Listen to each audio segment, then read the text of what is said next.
Calf to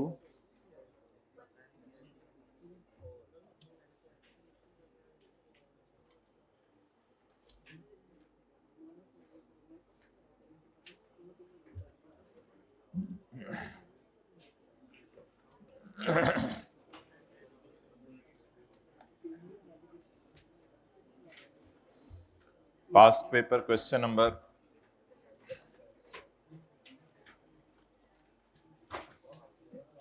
36, page number 412। Assurance and company partnership firm has filed an appeal against the order of Commissioner Appeal to High Court। तो commissioner appeal के फैसले के खिलाफ ये high court गए हैं। किसी का व्हाट्सएप खुला हुआ है।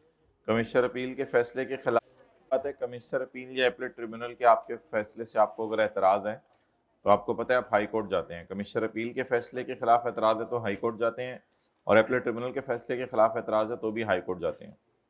Recently the firm has appointed a new tax adviser, जिसने उसे मशवरा दिया है कि ADRC सीन भी कोई है। Under the provisions of income tax ordinance, advise assurance in company in respect of cases eligible for settlement through ADRC। ADRC से कौन से वाले केसेस जो है वो सेटल होंगे, ये पूछना चाह रहा है। तो ADRC से ये वाले केसेस सेटल होंगे मेरे भाई। ये वाले 3 केसेस ADRC से सेटल होंगे। 50 मिलियन या उससे ऊपर ये केसेस ADRC से सेटल होंगे। Composition of ADR committee, ADRC की कमेटी में कौन कौन बैठा हुआ है? वो जो कल हमने 4-5 बंदों के नाम पढ़े थे, जज है और वो है। ओके, रिवाइज रिटर्न तो सेक्शन 114 में मिलेगा आपको। सेक्शन 114 का कोई 6 रिवाइज रिटर्न। ओके, और foreign income and asset statement लिखा हुआ है आगे।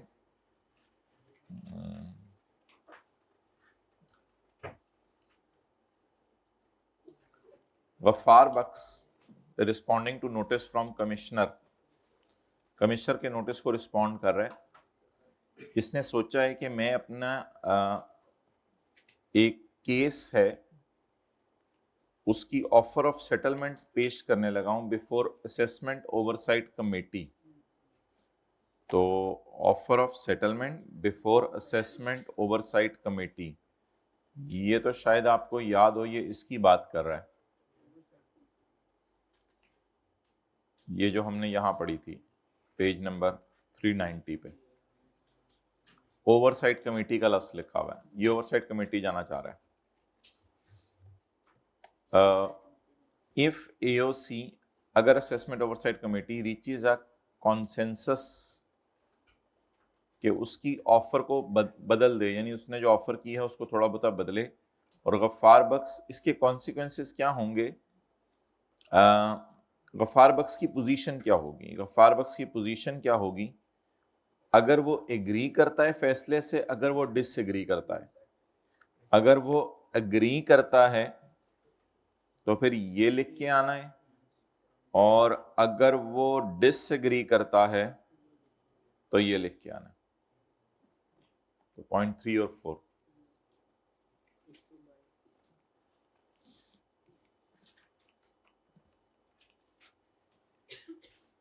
ओके, बच्चे बुच्चे आ गए? दाएं में जरा हाथ मार के देख लें, बच्चे बुच्चे पूरे हो गए? दाएं हाथ मारें, बाएं हाथ मारें, हो गए पूरे? चलें फिर। ADRC,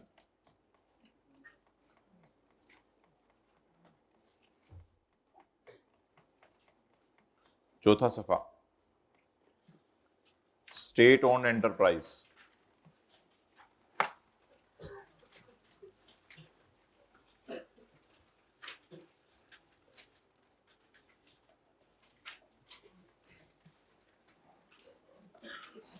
अगर एग्रीव्ड बंदा एक स्टेट ओन्ड एंटरप्राइज है, यानी हुकूमत का इदारा है, तो 50 मिलियन की टैक्स लिमिट उस पर अप्लाई नहीं होती। वो 50 मिलियन से छोटे केसेस भी ला सकते हैं। खोल लिया आप लोगों ने वो सफा? चलें, आई रियली अप्रिशिएट, कुछ लोगों ने नहीं खोला हुआ इसलिए मैं हैरान हो रहा हूं। If agreed person is a state owned enterprise, अगर एग्रीड पर्सन एक स्टेट ओन्ड एंटरप्राइज है तो उसके ऊपर 50 मिलियन की टैक्स लिमिट अप्लाई नहीं होती। किताब का मुंह अपनी तरफ कर लें जिस तरह होना चाहिए। Tax limit of 50 million above shall not apply and it is mandatory for such agreed SOE to apply to board for appointment of committee. चाहे आपका केस 50 मिलियन से कम है फिर भी आपने मस्ट अप्लाई किया करना है ADRC को। इधर ADRC को अप्लाई करना मस्ट है, उधर तो ऑप्शनल है ना टैक्स पेयर के केस में, इधर मस्ट है। अगर ADRC का फैसला स्टेट ओन्ड एंटरप्राइज के बारे में आ गया तो अब स्टेट ओन्ड एंटरप्राइज को दुनिया का कोई बंदा तंग नहीं करेगा। No suit, no prosecution, no legal proceeding shall, lie का मतलब होता है ना be made, shall be made, lie का मतलब ये होता है shall be made. No suit, no proceeding shall be made against SOE। SOE के खिलाफ अब आप कुछ ना करें या कमेटी के खिलाफ भी कोई केस ना करें। ऑन डिस्प्यूट रिजॉल्व्ड, आगे लिखें बाय कमेटी। कमेटी ने जो डिस्प्यूट रिजॉल्व कर दी है, अब SOE को कोई नहीं छेड़ सकता दुनिया का इंसान, क्योंकि ये स्टेट ओन्ड एंटरप्राइज है, ये हुकूमत का कोई इदारा है, इसको हुकूमत जो है वो सपोर्ट कर रही है।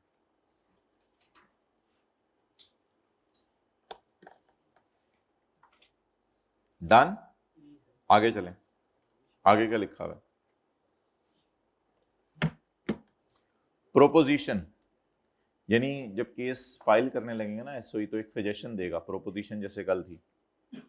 If applicant is SOE it shall withdraw pending litigation and cases immediately. असल में ना ये स्टेट ओन्ड एंटरप्राइज वाला कॉन्सेप्ट नया आया लॉ में, तो SOE के केसेस ना इधर उधर अड़े हुए थे, तो ये असल में उस कॉन्टेक्स्ट में बात कर रहा है कि आप अपने केसेस सारे निकलवाओ, ADRC आओ, बात खत्म करवाओ। हुकूमत के इदारे आप लोग इधर उधर रुला ना करो, ADRC के पास आओ और अपने केम खत्म करवाओ। It shall withdraw pending litigations and cases immediately. आगे लिखे ना, from courts, from High Court, from Supreme Court, from appellate tribunal, हर जगह से अपने फैसले खत्म करवाओ। It shall withdraw pending litigations and cases immediately from courts, from High Court, Supreme, वहां से जाके केसेस को विड्रॉ कराएं जल्दी से। और कहाँ आए?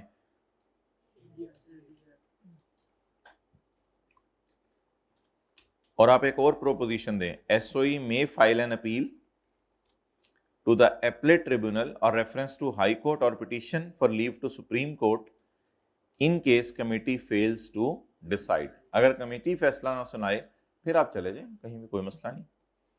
फिर आप मे फाइल, ये अपील का लफ्ज ना डायग्राम में 2 के साथ मिला होना चाहिए था, अपील का लफ्ज उधर होना चाहिए था, लेकिन कोई मसला नहीं, आप लोगों ने तो एक ही रिदम में पेपर में लिखा ना। अपील कहां करें? To appellate tribunal. रेफरेंस कहां दायर करें? उधर अपील का लफ्ज, इधर रेफरेंस का लफ्ज। और सुप्रीम कोर्ट के लिए पी, हाँ, तो ये 3 लफ्ज हैं। तो SOE में फाइल बोलें appeal to, reference to, petition to, इसका बड़ा मुश्किल सा नाम है, petition for leave to appeal the supreme court in case committee fails to decide, अगर कमेटी अपना फैसला ना सुनाए।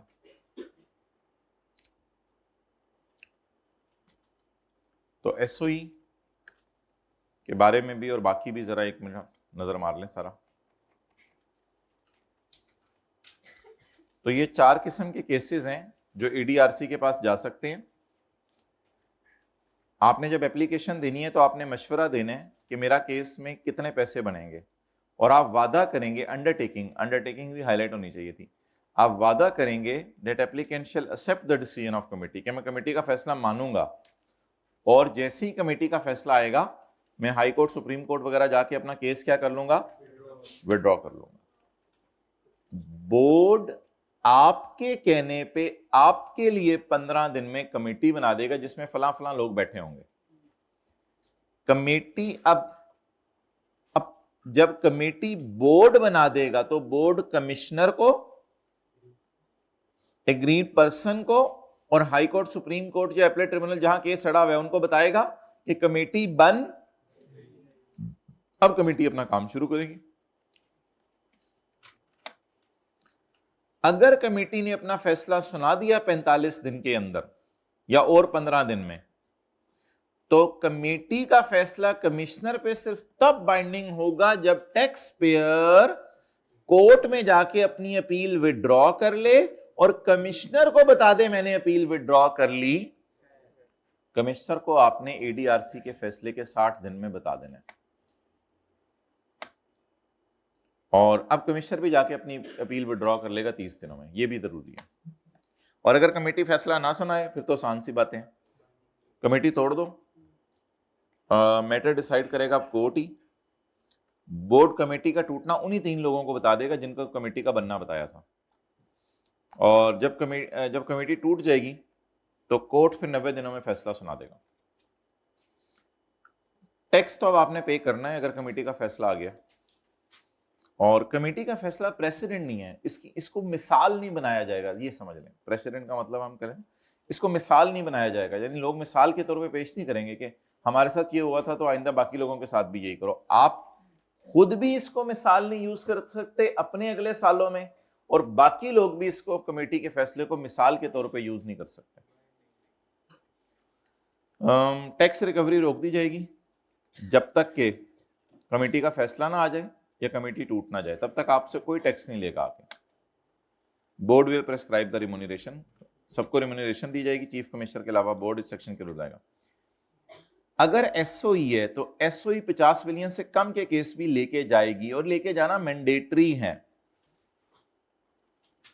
जब एसओई के बारे में फैसला आ जाएगा तो दुनिया का कोई बंदा उसको छेड़ नहीं सकेगा।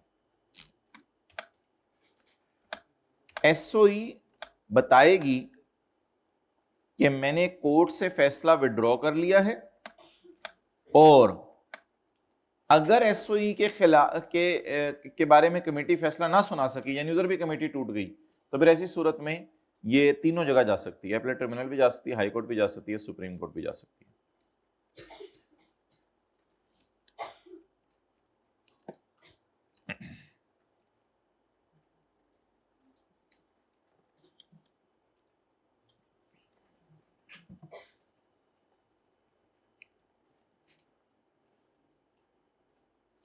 पेज 398।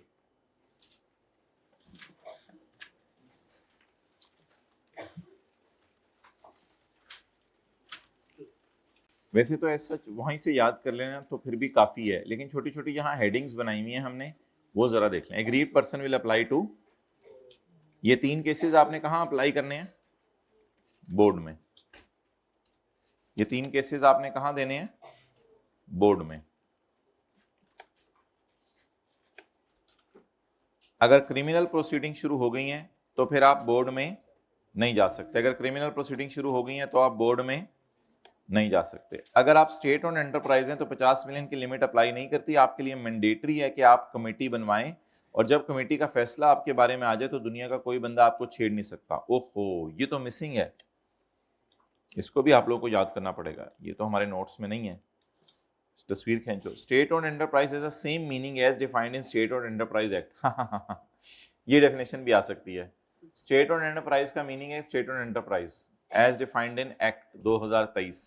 2023 का लफ्ज को याद करना जरूरी नहीं है। प्रोपोजिशन, अच्छा आपकी प्रोपोजिशन अलग है, उसकी अलग है। आपकी प्रोपोजिशन ये है कि आप कहेंगे मैंने इतना टैक्स देना है और मैं कमेटी का फैसला मानूंगा, याद है ना, कल याद किया हुआ आप लोगों ने।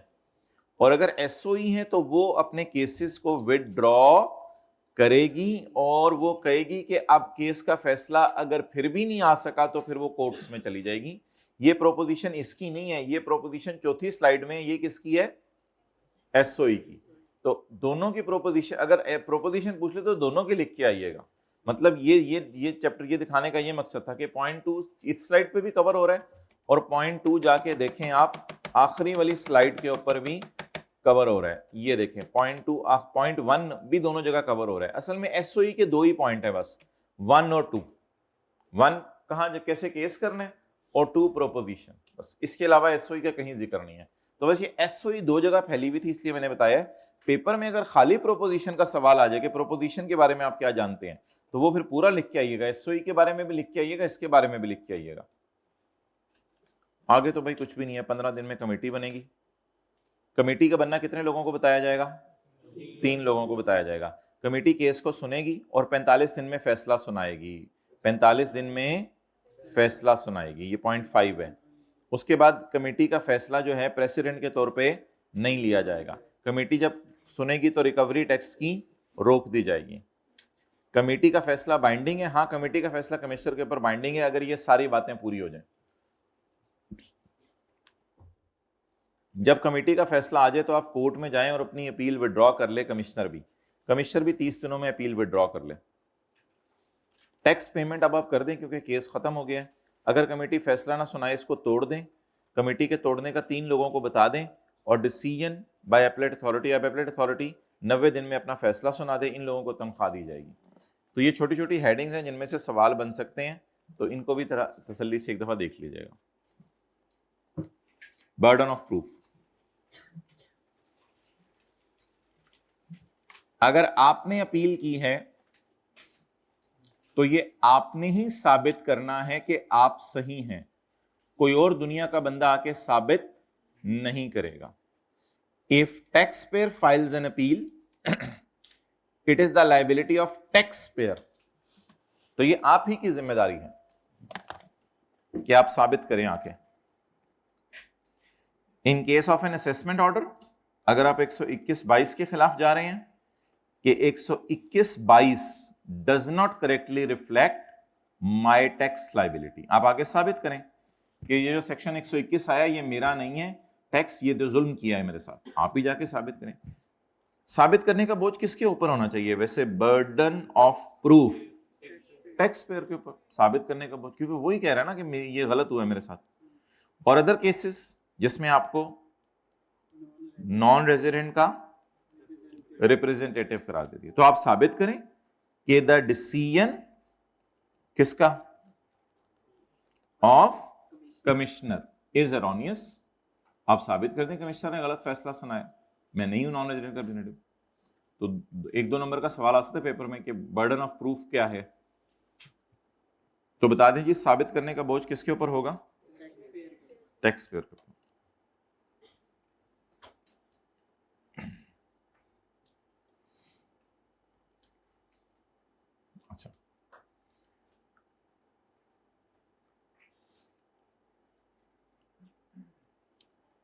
अच्छा, सेक्शन 124 हम पढ़ते हैं।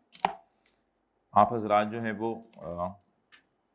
तशरीफ ले आए चैप्टर के स्टार्ट में।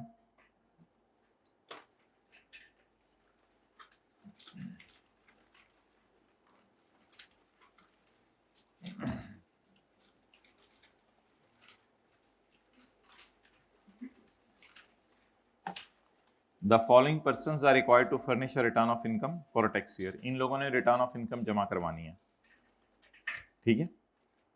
फिर अगर रिटर्न है तो उसके लिए ये शराइत पूरी करनी है। रिटर्न कब मुकम्मल समझी जाएगी? रिटर्न इलेक्ट्रॉनिकली भी जमा करा सकते हैं। 12 महीने से कम की नोटिस देगा कमिश्नर आपको, 12 महीने से कम की रिटर्न दे दें। और अगर 12 महीने वाली रिटर्न जमा नहीं करवाई ना आपने, तो वो फिर आपको 30 दिन दिए जाएंगे या उससे कम या ज़्यादा अरसा, फिर आप पिछले 5 साल की या 10 साल की रिटर्न लेके आएंगे। अच्छा, अगर आपको रिटर्न के अंदर कोई डेफिशिएंसी, ओमिशन, रॉन्ग स्टेटमेंट मिल गई है तो आप उसको रिवाइज कर दें। लेकिन रिवाइज करने के लिए आपको रिवाइज अकाउंट्स या रिवाइज्ड ऑडिटेड अकाउंट्स जमा करवाने पड़ेंगे और आपको राइटिंग में एप्लीकेशन देनी पड़ेगी और कमिश्नर की अप्रूवल चाहिए। ये लंबी कहानी थी, 60 दिन में आगे अप्रूवल चाहिए नहीं चाहिए। अगर हुकूमत को आप फ़ायदा दे रहे हैं तो अप्रूवल नहीं चाहिए, अगर हुकूमत को आप नुकसान दे रहे हैं अप्रूवल चाहिए।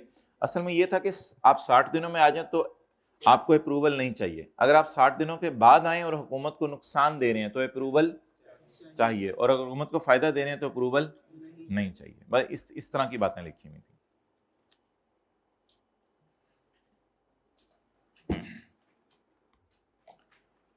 No approval of commissioner is required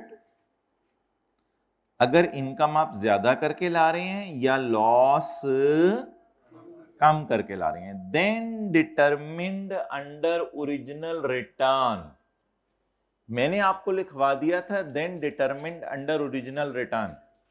अगर आप रिवाइज रिटर्न लेने आ रहे हैं, अगर आप रिवाइज रिटर्न लेके आ रहे हैं तो आप किसके मुकाबले में आ रहे हैं? ओरिजिनल के। अगर आप रिवाइज रिटर्न लेके आ रहे हैं तो आप किसके मुकाबले में आ रहे हैं? ओरिजिनल के मुकाबले में। लेकिन वो कहते हैं आप एज्यूम्ड असेसमेंट ऑर्डर के मुकाबले में आ रहे हैं, तो एक ही बात है। 120 और क्या था? 120 कुछ भी नहीं था। आप लोग वैसे देन अंडर ओरिजिनल रिटर्न ही लिखाइएगा, कोई मसला नहीं, ये टेंशन लेने की बात नहीं है। और अंडर ओरिजिनल रिटर्न लिखाइएगा, नो प्रॉब्लम एट ऑल। तो लेकिन वो लिख रहे हैं अंडर सेक्शन 120। अच्छा,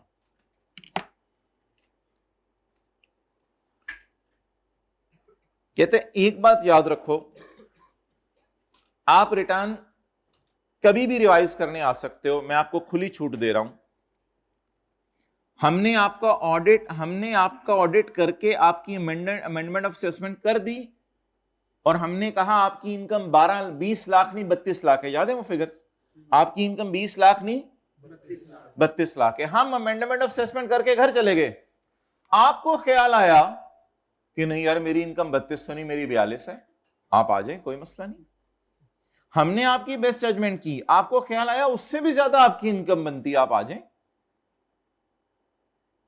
कमिश्नर ने अपने छोटे के ऑर्डर को रिवाइज किया है और आपको लगा कि ये सही रिवाइज नहीं किया, इससे भी ज्यादा मेरी इनकम बनती है, आप आ जाए। कमिश्नर अपील ने फैसला सुना दिया है कि आपकी इनकम 20 और 32 लाख के दरमियान 30 है, आपको लगता है 40 है, आप रिवाइज करने आ जाए, कोई मसला नहीं। एपलेट ट्रिब्यूनल ने फैसला सुना दिया कि आपकी इनकम 32 है, आपको लग रहा है 45 है, आप आ जाए, कोई मसला नहीं। हाई कोर्ट का फैसला आ गया है कि आपकी इनकम 32 नहीं 20 है, आपको लग रहा है 60 है, आप आ जाए, कोई मसला नहीं। कहता मैं कब रोक रहा हूं?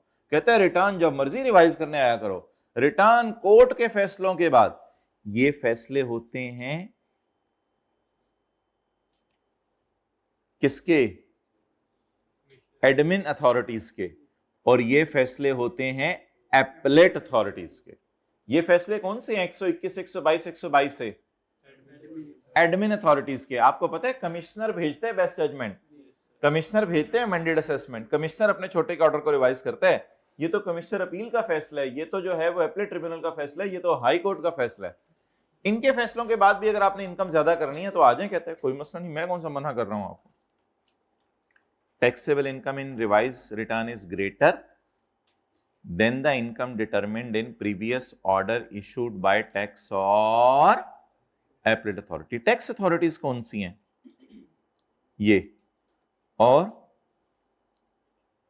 बल्कि इस तरह लाइन होनी चाहिए, टैक्स अथॉरिटीज ये वाली हैं और एपलेट अथॉरिटीज ये वाली। तो अगर आपका कभी टैक्स अथॉरिटी या एपलेट अथॉरिटी के फैसले के बाद भी आने को दिल चाहे रिटर्न रिवाइज करने के लिए, ऊपर देखें सेक्शन की हेडिंग क्या है? Return. Taxable income in revise return is greater than the income determined in previous order issued by tax authority, और उसी तरह आगे लिखा हुआ है loss in revise return is less, loss को लेस करके ले आए, then determined in previous order issued by tax और एपलेट अथॉरिटी। Done, clear? तो दोबारा आपने आना है तो आ जाए, कोई मसला नहीं। अच्छा, अब पेपर में सवाल ये आता है कि रिटर्न अगर आपने वॉलेंटेरीली जमा करवानी है रिवाइज तो नो पेनल्टी। रिटर्न जमा कराने में 3 ऑप्शंस है my dear. Notice of audit आने से पहले पहले रिटर्न जमा करा दें, नो पेनल्टी। ऑडिट का नोटिस आने के और शो कॉज नोटिस से पहले जमा करवा दें तो, और अगर शो कॉज नोटिस के बाद आए तो। अच्छा, ये आप लोगों ने यहां लिखा हुआ है या नहीं लिखा हुआ? लिखा हुआ है। अमेंडेड असेसमेंट ऑर्डर लिखे हैं जरा इसको, क्योंकि अज्यूम्ड वाला तो इशू हो चुका होता है ना। आपने क्या जमा करवाई थी? रिटर्न। रिटर्न क्या बन गई थी? Assumed assessment order.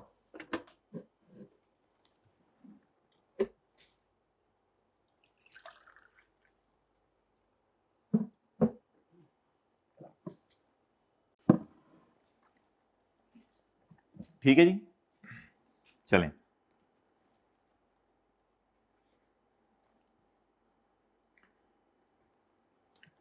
जब भी आप रिटर्न रिवाइज करने आए before receipt of notice of audit, तो कितनी penalty? During audit and before receipt of show cause notice. अच्छा बच्चे ना अब ये लफ्ज पढ़ के परेशान हो जाते हैं, अमेंडमेंट ऑफ असेसमेंट। मेरे भाई परेशान नहीं होना, इसका मतलब मैं बताता हूं।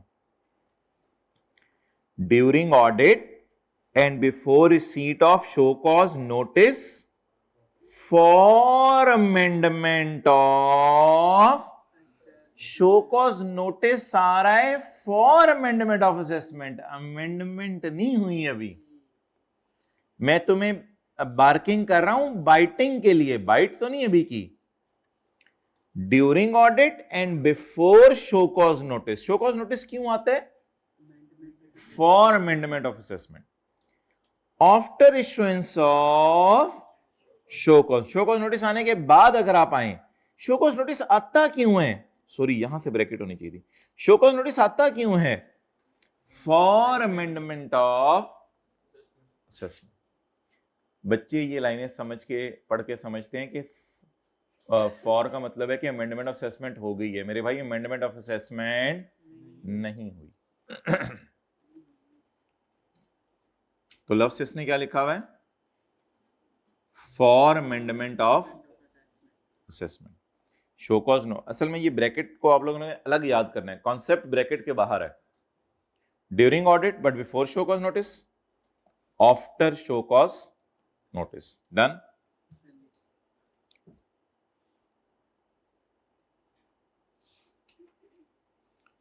Page number 377।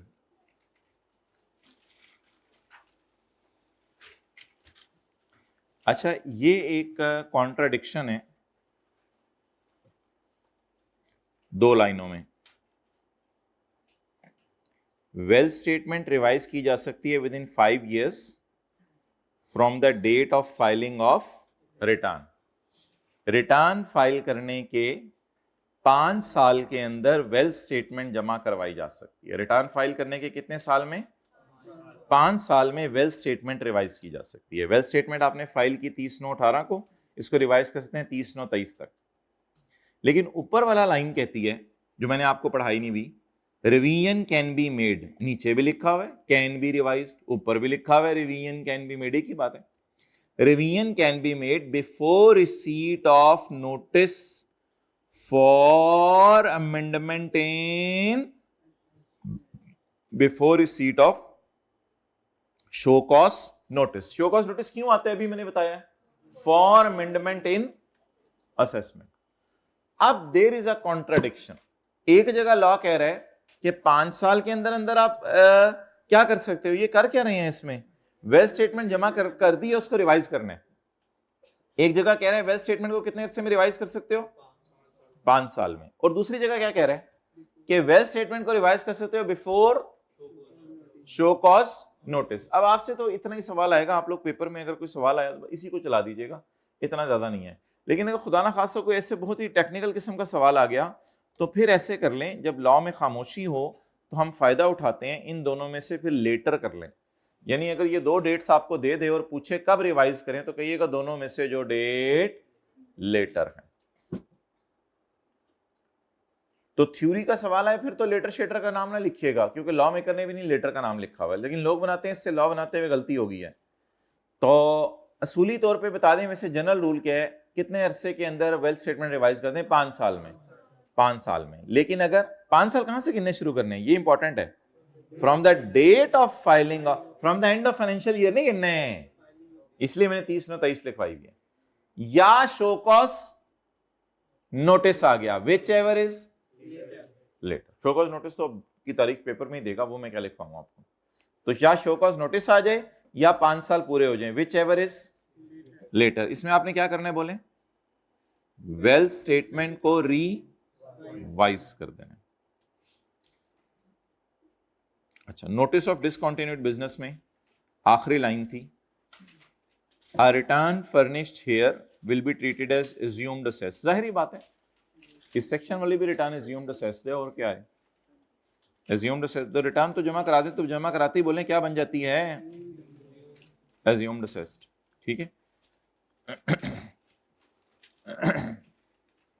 अच्छा भाई, अब ये थ्योरी है, अब आप मुझे ये बता दें कि मेरे जहन में ये आ रहा है कि आज जो आपको 2:10 से 2:35 तक 20-25 मिनट के लिए बनाना है उसमें ये करा देंगे, ठीक है, ये वाली लाइनें करवा देंगे और कुछ पास पेपर की थ्योरी कर लेंगे, सारी बातें ये तो 5-7 मिनट में हो जाएंगी और फिर हमारा बस ये रह जाएगा, ये आधा सफ़र रह जाएगा। तो ये इंशाल्लाह कल कर लेंगे। तो अभी ऐसा करते हैं कि एक न्यूमेरिकल आज कर लेते हैं, एक कल कर लेते हैं उन दोनों में से, या फिर ये अभी पढ़ लेते हैं, फिर दोनों न्यूमेरिकल कल कर लेंगे। एक एक करके कर लें, जब दोनों दिन आना ही है तो निकाल लें वो चैप्टर। तो ये थ्योरी आज तक मैंने कभी पार्ट बी में आपको पढ़ाई नहीं, लेकिन आज इंशाल्लाह पार्ट बी में थोड़ी सी थ्योरी भी पढ़ लेंगे, न्यूमेरिकल निकाल लें। आज हमने बस वही पढ़ा है मेन, तो एसओई की 3-4 बातें पढ़ी हैं। Chapter number 18।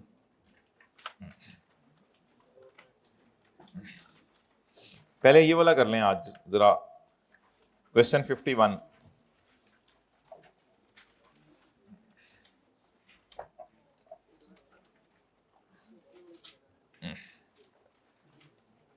बल्कि खुला टाइम है, 52 हो जाएगा, 1 घंटा है, हो जाएगा 52 करें, ताकि वो कल वाला फॉरेन एक्सचेंज लॉसेस वाला भी रिवाइज हो जाए। For the purpose of this question you may assume that, अब वो शुरू हो गया है सर, रिवीजन होगी जी बेटा, इंशाल्लाह पुरानी चीजें ही हैं, अल्लाह का शुक्र है इस न्यूमेरिकल में आपको कोई नया कॉन्सेप्ट नहीं देंगे। For the purpose this question you may assume that, भाई आई विल रियली अप्रिशिएट उन लोगों को जो जाहिर बात है वहां तक आते रहेंगे जब मैं कहूंगा कि अब आपको मेरी तरफ से छुट्टी है, और उन्हीं के लिए इंशाल्लाह बहुत सी हम जो है वो शाबाशें भी देंगे, खुशखबरियां तो नहीं, वो तो अब अल्लाह को ही पता है किसने पास होने ना, उन्हीं के लिए शाबाशें भी होंगी इंशाल्लाह। For the purpose of this question, ये सारा डिपेंड करता है आप ये वाला महीना कैसे गुजारे और पिछले आपने 4 कैसे गुजारे हैं, और फिर जो है वो पेपर में जाके क्या करें। For the purpose of this question you may assume that today is 31 August 2023, और आप कितने नेक हैं। Faith brothers is engaged in the business of manufacturing tools and equipments, following information has been extracted, लेकिन कुछ लोग इसलिए नेकियां करती हैं पास हो जाए, अल्लाह को खुश करने के लिए। For information has been extracted from FB's record, एक बच्चा दूसरे को कहता हो पेपर होने वाले, तू गाने सुन रहे हो, बाद में सुन सकते हैं। अच्छा, फ्रॉम एफबी's रिकॉर्ड, मरने वाला है तू, मरने वाला है बोला। From FB record for the year ended 30 June 2023, revenue, expenses, other income और नेट प्रॉफिट। तो सेल इसकी 1000 मिलियन से ज्यादा, 1000 मिलियन से ज्यादा, 100 मिलियन से ज्यादा। अच्छा चलें ठीक है।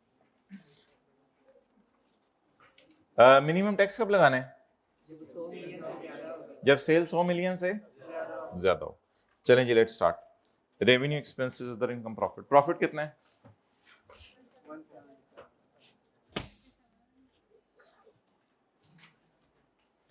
चलो मार्केट लेके हम एडजस्टमेंट्स पढ़ते हैं। अकाउंटिंग डेप्सियन को क्या कर देंगे? उल्टा देंगे। ओए, एयर टिकट्स की पेमेंट कैश में हो गई है,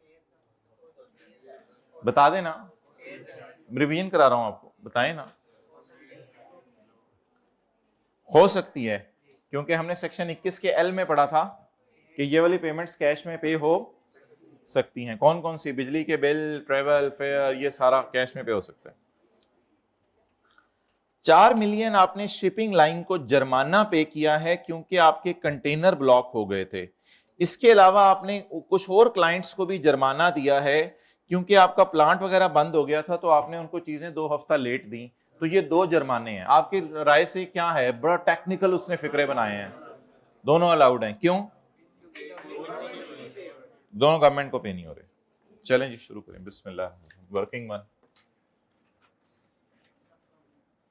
तीसरे सफे से शुरू कर दिया करें। वैसे न्यूमेरिकल कई दफा ना ऐसे बड़े वाला 2 सफे पे चला जाता है, पेपर पॉइंट ऑफ व्यू से सुन लें। जैसे जा रहे हो ना लोग तो बातें कर रहे होते हैं, अब ऐसा ऐसा हमारी बातों में वाली टोन आ रही है, तो ये ना आप लोग 2 सफे छोड़ दिया करिएगा, ठीक है जी। इस तरह की बातें अब दिल पे नहीं लेनी, ये जाने वाले को कही जाती हैं, रास्ते में ये कर लेना होगा, ये अब इस तरह का इंशाल्लाह टोन ना अब आपको मिलेगी इंशाल्लाह हमारी बातों में। नेट प्रॉफिट बताएं। 177। देखिए सवाल शुरू कर दीजिएगा नेट प्रॉफिट से, सेल से शुरू ना कीजिएगा, ठीक है जी। इंशाल्लाह ऐसा कीजिएगा आप लोग। ठीक है, ध्यान रखिएगा। अकाउंटिंग कैलकुलेटर ले जाइएगा माय डियर, कैलकुलेटर ले जाइएगा। ऐड जी प्लीज, एक दो बातें और कर दी हमने, रोने लग जाने खुदा के लिए। इस वक्त आप सवाल करवाएं। चलें सवाल कर लें फिर पहले। 188 जी, कैश पेमेंट। अच्छा आप लोग ना पेपर में इस तरह कीजिएगा कि इसको साथ साथ ऐड लेस करते रहिएगा, ये तरह कर दीजिएगा, यानी ये ना हो कि इधर ऐड इधर लेस, इस तरह करते रहिएगा, ठीक है जी। ओके, ये लिख भी दीजिएगा भाई इसका नाम, यानी परचेज ऑफ एयर टिकट्स, ये सारा वाजिए ये लिख दीजिएगा। एब्रिविएशंस आप लोग यूज ना कीजिएगा, ये IFB वगैरह पूरा सेशन करा के साडा 1 मिलियन, ये शो ही कर रहा हूं, शो ही कर रहा हूं।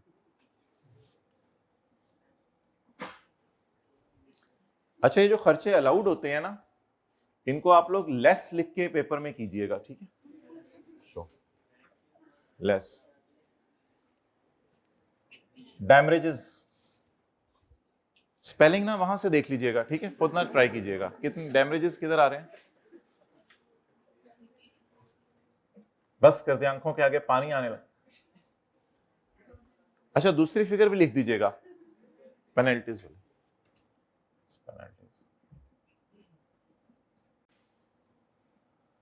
अच्छा वैसे ये लिख के आने की जरूरत नहीं होती, कभी कभी ICAP हल्का सा लिख देता है, allowed being paid to government, being not paid to government, यहां छोटा सा लिख सकते हैं allowed being not paid to government, या allowed being wholly and exclusively for business, लेकिन ये ज्यादा अच्छा लफ्ज है कि it is not paid to government, that's why allowed.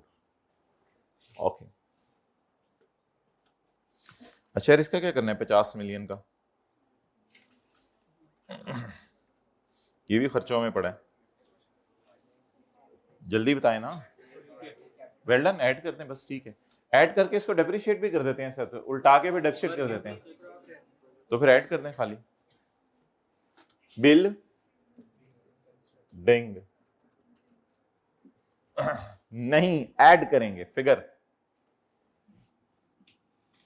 बताएं ना जल्दी, ये खर्चा अलाउड है नॉट अलाउड है?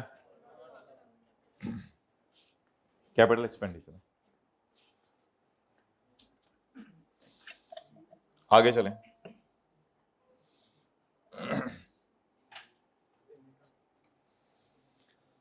अच्छा भाई ये हमने रिसर्च की है, ये अलाउड है रिसर्च का एक्सपेंडिचर, किसी को याद है बिजनेस के चैप्टर में रिसर्च अगर, अच्छा लग रहा है कि पढ़ के आए हैं आप लोग, रिसर्च अगर पाकिस्तान में करें तो, वरना नॉट अलाउड।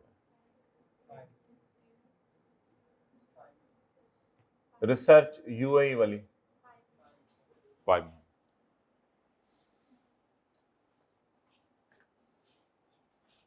कोई साथ अगर बैठा है ना जो अन्य वहां नोट कर रहा है, उसे कहे भाईजान दिमाग भी देना है समझ के।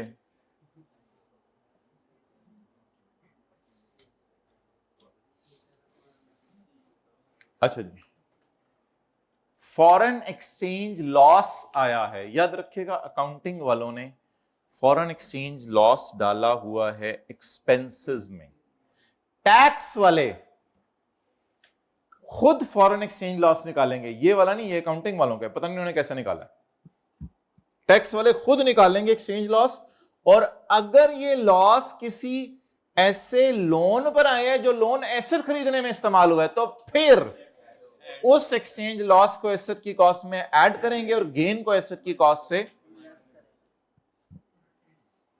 Payment of AED 1 lakh, sorry foreign exchange loss, पहले इसको उल्टा दें, अकाउंटिंग वालों का लॉस है ये, उल्टा क्यों रहा हूं, क्योंकि टैक्स वालों ने इसको एसेट की कॉस्ट में डालना है, खर्चों में नहीं डालना। कल की क्लास ली थी, ये दिलवाऊं दोबारा। एक्सचेंज लॉस 15.8,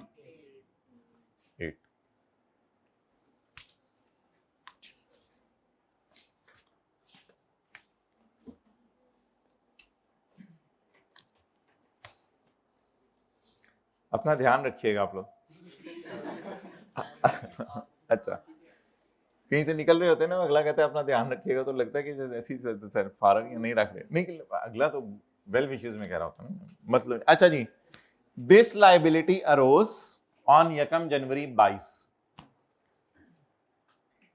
एक ना हमने लोन लिया हुआ है जानने वाली कंपनी से कतर में, तो इसका मतलब है ये फॉरेन लोन है।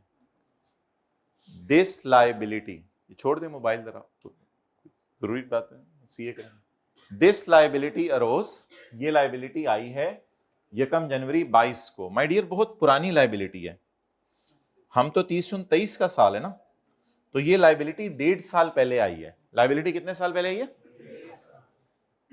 From the import of a second hand plant at a cost of, कोई नहीं सेकेंड हैंड तो मिलेगा, कतर से लिया ना, import of a second hand plant for rupees 4 lakh Qatar की करेंसी। डन। तो liability arose from import of a second hand plant at a cost of 4 lakh as per the agreement. अच्छा, अब loan भी फिर 4 लाख का ही होगा अगर प्लांट 4 लाख है। तो लायबिलिटी अराइज आई है, मैंने प्लांट लेने के लिए लोन लिया है, प्लांट लेने के लिए लोन लिया था 4 लाख का, और प्लांट भी 4 लाख का था। ये जरूरी नहीं होगा, लोन की अमाउंट अलग भी दे सकता है, प्लांट की कॉस्ट अलग भी दे सकता है। As per the agreement the payment would be made equally on 30 June 22। पिछले साल के आखिरी दिन पेमेंट होगी, इस साल के आखिरी दिन हो गई होगी, अगले साल होगी और उससे अगले साल होगी। कितनी पेमेंट्स होंगी टोटल? 4 पेमेंट्स होंगी इक्वल। अब मुझे बता दें पहले साल यानी पिछले साल के आखिरी दिन कितनी रीपेमेंट हुई है? $1 लाख। पिछले साल के आखिरी दिन कितनी रीपेमेंट हुई है? 1 लाख QAR, सॉरी। और हमारे साल के आखिरी दिन कितनी रीपेमेंट हुई है? 1 लाख QAR। हमने खेलना किससे है? लोन का टी काउंट सोचें, लोन लिया कितना पिछले साल? पिछले साल वापस कितना कर दिया? 1 लाख। कैरी डाउन 3 लाख, उससे नहीं खेलना। ब्रॉड डाउन हमारे साल का 3 लाख, वापस कितना किया? हमारे साल का कैरी डाउन, उससे नहीं खेलना, 1 लाख से खेलना। लेकिन आज इंटरेस्टिंग बात है, आज पहले साल एसेट की कॉस्ट में हम चीजें ऐड करेंगे जो $1 लाख की पेमेंट पिछले साल हुई है, और जो $1 लाख की पेमेंट इस साल हुई है उसको एसेट की WDV में ऐड करेंगे। क्योंकि ये ऐसी बुरी एडजस्टमेंट है कि ये हर साल एसेट की कॉस्ट रिवाइज कर देती है, क्योंकि रीपेमेंट बीच बीच में आ रही है। अगर रीपेमेंट सारी इकट्ठी आ जाती ना पहले साल, तो फिर ये इतना मसला टेक्निकल ना बनता। अभी भी टेक्निकल नहीं है, कोई मसला नहीं है यार, चलते चलते बीच में की डालनी है, एसेट की कैलकुलेशन चल रही होगी और चलते चलते बीच में एक चीज डाल देनी है। देखें, फील करें ना, एक्शन याद रहे, तो चल रही होगी कैलकुलेशन चलते चलते भी एक्सचेंज लॉस डाल देना। कौन सा वाला? 30 जून 23 वाला। ओके। वो कह रहे हैं मैं कभी जिंदगी में इतने लोगों के सामने खड़ा हूंगा तो ऐसी हरकत कर सकूंगा या नहीं। छोड़ें, आप लोग इधर देखें, ये हरकतें ना सोचा करें। चलें जी, बिस्मिल्लाहिर्रहमानिर्रहीम।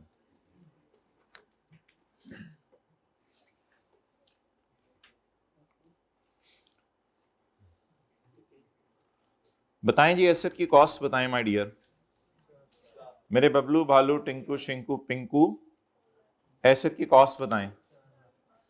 नहीं ना, वर्किंग नंबर 2, कॉस्ट बताएं 4 लाख QA जरब। अभी तो एसेट को तो रिकॉर्ड कर लेना, एसेट कितने पे है? एक्सेलेंट, 45। कितना? 18 मिलियन। आप बता दें ये एसेट खरीदा कब है? 1 जनवरी। तो मुझे बता दें पहली दफा, 1 मिनट रुक जाए, थोड़ा सा समझ लें, मुझे बता दें पहली दफा डेप्रीशिएट कब करना है? क्योंकि ये एडजस्टमेंट अब आपके सिलेबस में आखिरी दफा होने लगी है, इसके बाद आपको, तो देखें हमने जो है कल ये एडजस्टमेंट 3 दफा की है। एक बुरे वाले सवाल में की, एक उससे ऊपर की थी, एक सवाल मैंने आपको दिया था, आप ट्राई करें कि आपको ये समझ आ गई है या नहीं। और अब ये आखिरी वर्जन है भाई, इसके बाद IKP एडजस्टमेंट को डालेगा आपके पेपर में। तो अब मुझे बता दें प्लांट कितने का खरीदा है मैंने? 18 मिलियन। मुझे बता दें किस साल रीपेमेंट हुई? हमारे साल। किस साल रीपेमेंट हुई? हमारे साल। हमारे साल रीपेमेंट हो गई। अब मैं पहले डेप्रीशिएट करूं या एक्सचेंज लॉस डाल के डेप्रीशिएट करूं कॉस्ट को? बस। तो अब मुझे बता दें एक्सचेंज लॉस आया तो मैं ऐड कर दूंगा, गेन आया तो मैं लेस कर दूंगा, ठीक है जी। और ये एक्सचेंज गेन लॉस आएगा माय डियर किस दिन, 30 जून 22 को। अब छोटी सी वर्किंग साइड पे करता हूं मैं, वर्किंग नंबर 2.1। कोई बता दे जिस वक्त लोन लिया था उस वक्त क्या रेट था? नजर आ रहा है, मैंने छुपाया नहीं हुआ कुछ, नजर आ रहा है 45। और जब वापस की है 40। पहली किस्त तो वापस कर दी है ना यार, पहली किस्त तो वापस कर दी है जी। आउटफ्लो 5 का, ओ जबरदस्त, नोट करें। गेन को तो मेरे ख्याल से, गेन तो क्रेडिट नेचर की चीज है ना, अब पता है या बताऊं? गेन तो क्रेडिट नेचर की चीज है, और लॉस तो गेन को इसमें से क्या कर दें फिर, नेट कर दें।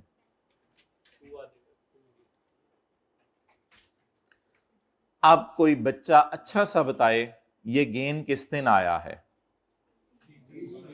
30 जून 22 को ये गेन किस दिन आया है? तो 30 जून 22 की रीपेमेंट कोई मुझे ढूंढ दे, 30 जून 22 की रीपेमेंट, $1,00,000, 1,00,000 QAR, तो 1,00,000 QAR जरब एक्सचेंज गेन, जवाब बता दें। 0.5 प्लस या माइनस? सो अल्हम्दुलिल्लाह the cost of asset for section 76 is 17.5 जी। ये कैलकुलेशन कितने लोगों को समझ आ गई बड़ा क्लियरली? इनफ्लो आउटफ्लो करके गेन लॉस निकाल लिया, गेन आए तो लेस कर दें, लॉस आए तो ऐड कर दें। यार अब इजी मार्क्स लें जल्दी से, वो जो आप करते होते थे। इनिशियल अलाउंस निकालें, इनिशियल अलाउंस का रेट, पॉइंट के बाद ना एक ही डिजिट यूज कीजिएगा, 4.4। अब कैलकुलेटर पे भी 4.4 ही दोबारा लिखें, क्योंकि बच्चे ये लिखवा 4.4 देते हैं कैलकुलेटर पे, उसी तरह 4.234 को माइनस कर रहे होते हैं। अब कैलकुलेटर पे भी 14.4 करें। इसका तरीका होता है कैलकुलेटर को पॉइंट के बाद एक डिजिट पे सेट कर लेना, ये भी कर सकते हैं जी। 13.1।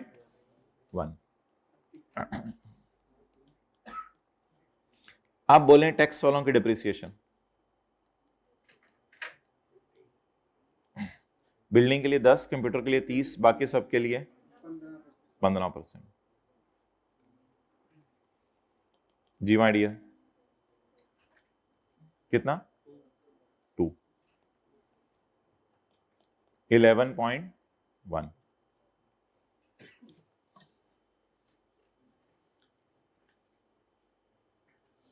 अब कोई आचा बाचा बता दे कि कौन सा मेरा साल खत्म हो गया है? 22, बल्कि 6 महीने खत्म हुए हैं बस। 6 महीने में खरीदा था, 6 महीने बाद इनिशियल लॉस भी रिकॉर्ड कर दिया। 6 महीने में देखें क्या क्या हुआ है। 6 महीने में एक्सचेंज गेन भी एसेट की कॉस्ट में लेस किए, 6 महीने में इनिशियल लॉस भी रिकॉर्ड किया, और 6 महीने में डेप्रीसिएशन भी रिकॉर्ड की। अब आपकी क्या राय है, पहले मैं 30 जून 23 के साल की डेप्रीसिएशन निकाल लूं? अब वो चलते चलते वो चीज आने लगी है बीच में, अब चलते चलते मैं पहले डेप्रिसिएशन निकाल लूं या पहले 30 जून 23 का एक्सचेंज गेन लॉस निकाल लूं?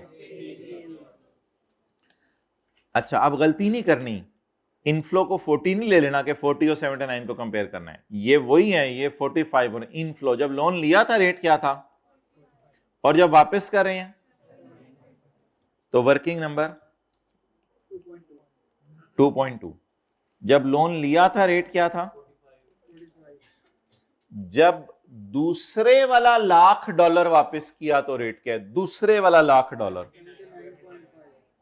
70, माइनस का साइन नहीं लिखना, 34 पॉइंट लॉस, माइनस बोलना है लेकिन लिखना इधर लॉस है। बहुत हैवी लॉस आ गया, करेंसी तो बहुत महंगी हो गई है। ये कहाँ कतर के पैसे जो है वो 40-50 रुपए पे घूम रहे थे, अब 80 रुपए पे मुश्किल से मिल रहे हैं। 79.5। अब लॉस को क्या कर दें यार, आप लोग अकाउंटिंग की क्लास में भी करते थे मेरे ख्याल से, IAS 16 में टीचर ने सिखाया हुआ है कि चलते चलते अगर एसेट की कोई आप क्या कहते हैं कोई सीटें वगैरह ज़्यादा लगा दें बस की, या कुछ ऐसा कर दें कि मशीन ज़्यादा एफिशिएंसी आउटपुट देने लग जाए, तो कॉस्ट को रिवाइज कर सकते हैं WDV में ऐड करके। कुछ किया हुआ इस तरह कभी कुछ ऐसा सवाल है कोई FR 1 में? तो बस वही कॉन्सेप्ट है।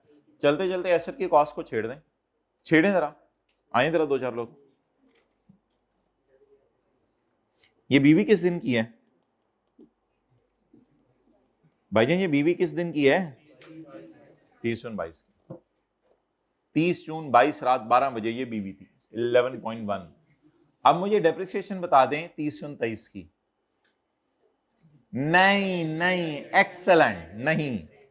पहले मैंने क्या करना है?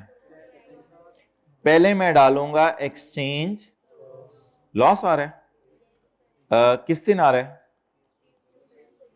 30 जून 23 को। कितने डॉलर पे? जो वापस किए 1 लाख QAR डॉलर।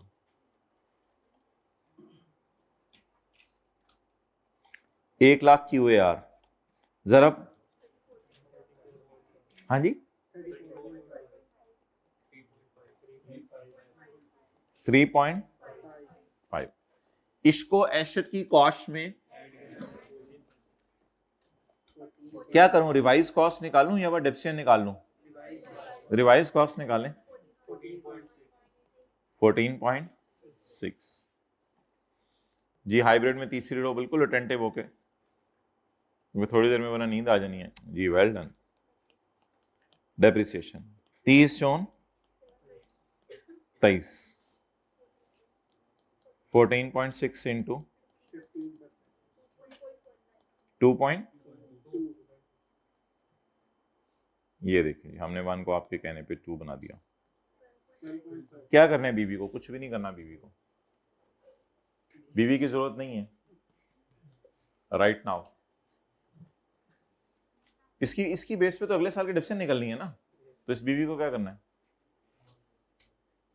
नहीं सर एक जरा क्लोज होनी चाहिए ना चीजें सर, मजा तो आए सर। ठीक है मजा ले लें, फिर आप पेपर ना कीजिएगा। अच्छा मोहतरम ये 2 लाइनें हाईलाइट कर लें। इन 2 लाइनों के अलावा तो अल्लाह का शुक्र है कोई नई चीज नहीं डाली ना हमने इस कैलकुलेशन में। एक दफा जो है वो पहले साल रीपेमेंट होगी थी, अगर पहले साल रीपेमेंट ना होती फिर तो कोई मसला ही नहीं था, फिर तो पहली वाली लाइन में नहीं आनी थी।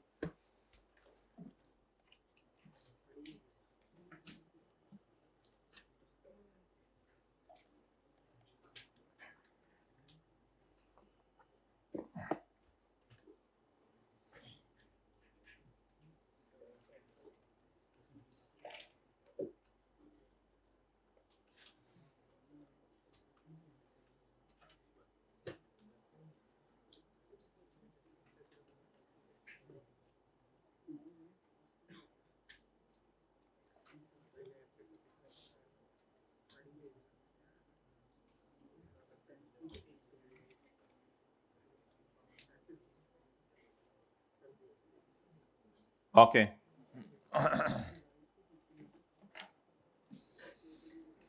इतने बड़े स्यापे के बाद मुझे बताएं अब मैंने न्यूमेरिकल के फेस पे क्या लेके जाना है?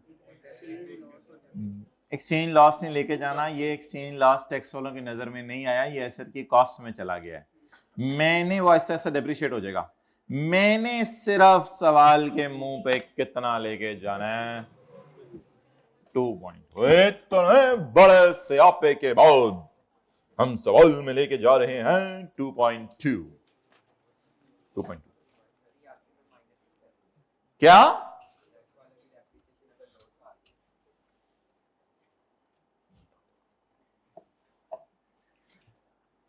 अच्छा जी अब हम जो है वो इस लॉस को लेके जा रहे हैं 2.2 के।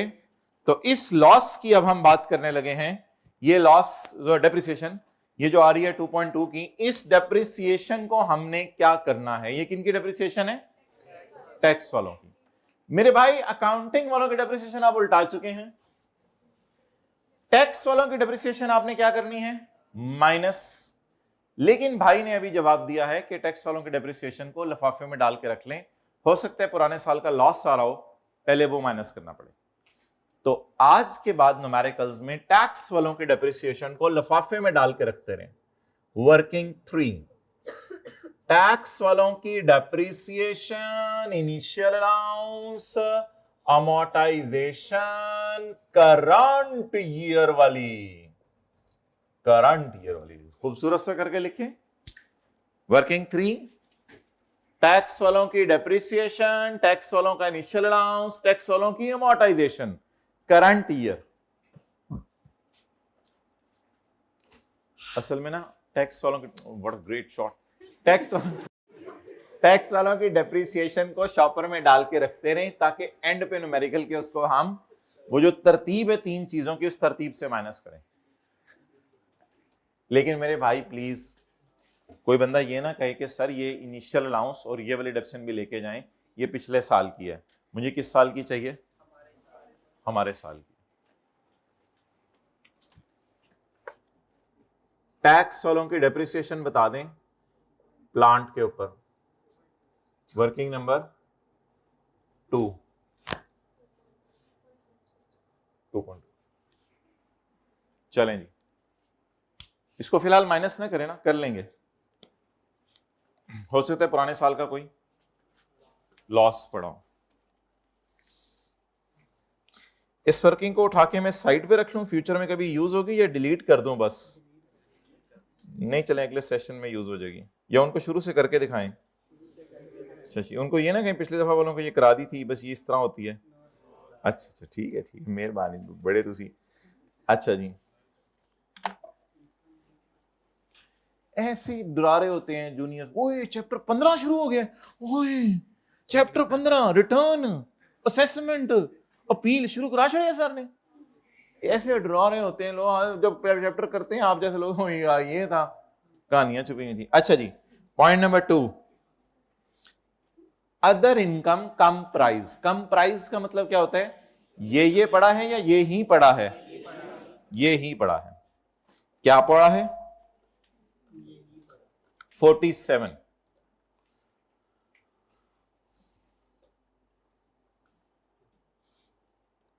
अच्छा, ये ना मेरे ख्याल से शायद सवाल का हमने डेटा थोड़ा चेंज किया है, वरना तो ये होना चाहिए था कि ये 40 है, ये 9 है, 40 और 9, ये इनकम में गेन पड़ा, इनकम में लॉस पड़ा है। कोई नहीं, लॉस पड़ा हुआ तो खैर है, कोई मसला नहीं। 40 माइनस 9 कितना आ रहा है? 31। वो यार सवाल में शायद गलती होगी हमारे से बनाने में, सवाल को थोड़ा चेंज किया था, तो ये 31 होगा। भाई आप बस तस्वीर खींच लो, आप लोग कुछ ना करें, लीव इट। कंप्राइज का मतलब हुआ करेगा यहाँ 31 नहीं आपका पड़ा होगा, कंप्राइज उससे कोई फर्क नहीं पड़ा आपके सोल्यूशन पे। छोड़े छोड़े छोड़े, कुछ नहीं हुआ, कुछ नहीं हुआ, कुछ नहीं हुआ, कुछ नहीं हुआ, खींच ली, चल चल। अच्छा जी, बस अदर इनकम में जो भी पड़ा हुआ छोड़े। अदर इनकम में जी गेन पड़ा हुआ है 40 का, इसको पड़ा रहने दें या ये उल्टा दें? उल्टा दें, उल्टा के कैपिटल गेन खोलते जाते। चलें जी, लेस करें। कैपिटल गेन कितना?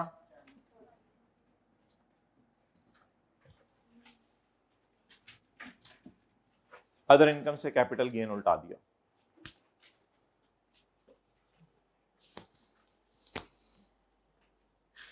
इसमें पड़े हुए हैं मुदारबा सर्टिफिकेट्स। मुदारबा सर्टिफिकेट्स याद रखिएगा सिक्योरिटीज की डेफिनेशन में आते हैं, सिक्योरिटीज की डेफिनेशन में, और ये सेपरेट ब्लॉक हैं। ये क्या हैं? Separate block. और शेयर्स ऑफ अनलिस्टेड कंपनी, अच्छा ये सारी कैपिटल गेन ही है। और शेयर्स ऑफ लिस्टेड कंपनी, ये भी क्या है? Separate block. क्लियर? अच्छा जी, अच्छा इन तीनों में ना गेन आ रहा है,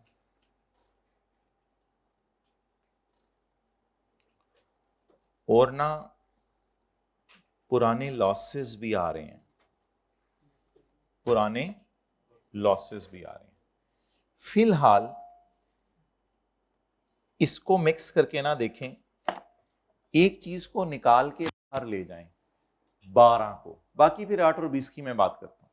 12 को उठा के बाहर ले जाएं क्योंकि ये normal tax regime. Working number बोले my dear 4, income from normal regime. जी बोले, शेयर्स ऑफ अनलिस्टेड कंपनी, कितना गेन आया माय डियर? 12।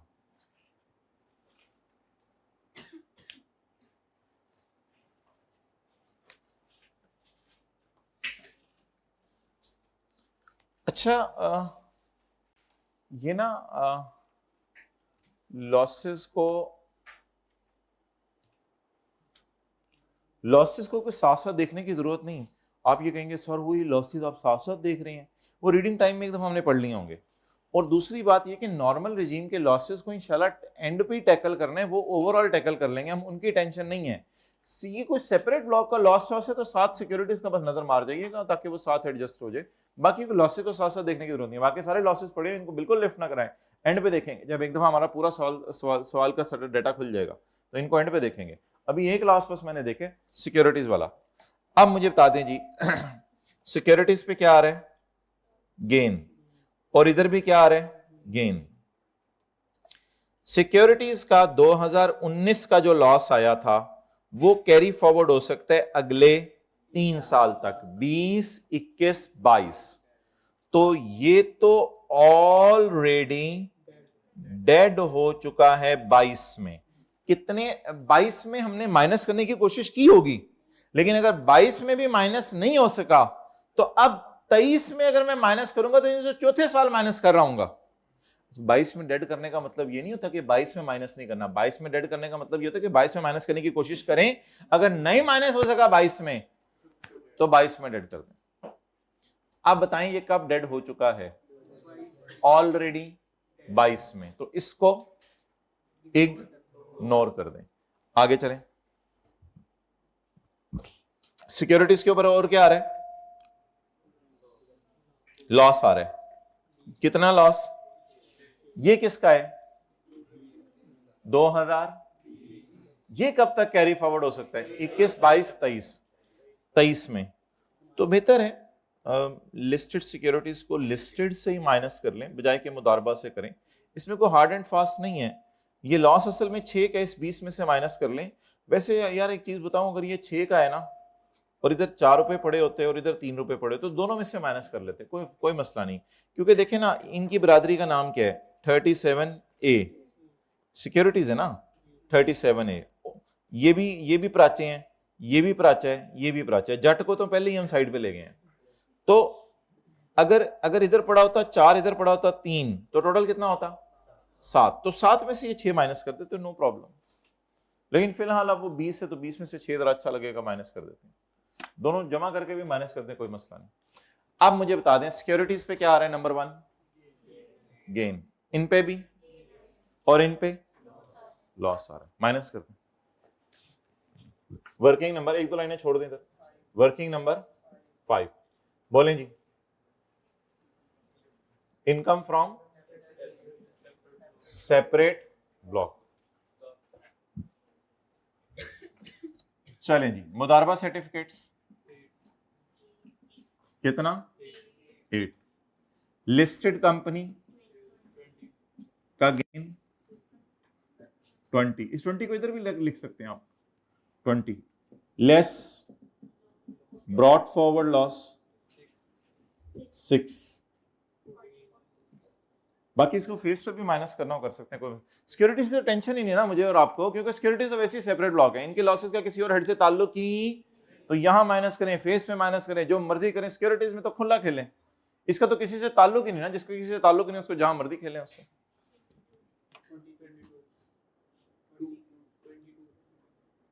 22, तो इसलिए सिक्योरिटीज एक आसान सी चीज होती है, उसको जहां मर्जी ले लें। बहरहाल यहां पे अगर आपने ये लिखना था ना कि less brought forward loss of 2019, तो वो डैश डाल देते, एक शो हो जाता, समझिए। ये ब्रॉट फॉरवर्ड लॉस किस साल के, 20 का, और यहां 19 लिख के आगे 0 लिख देते माइनस करते हुए 6 के साथ, तो ये भी एक अच्छी प्रेजेंटेशन बन जाती, but no problem at all, ये चलेगा।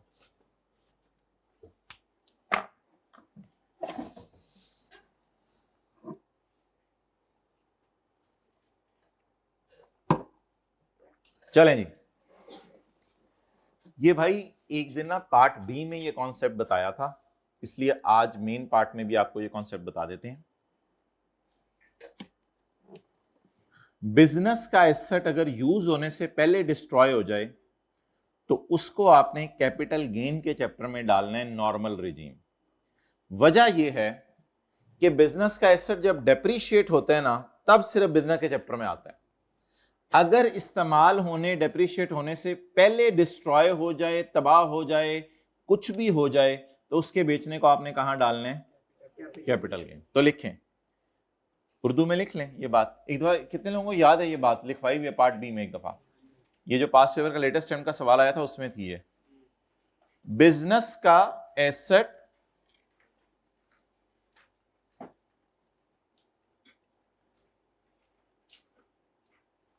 इस्तेमाल व डिप्रिशिएट होने से पहले डिस्ट्रॉय हो जाए,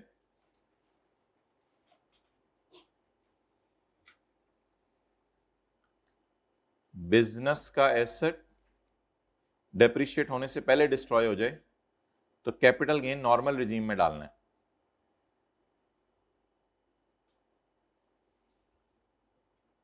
कैपिटल गेन नॉर्मल रिजीम में डालना है।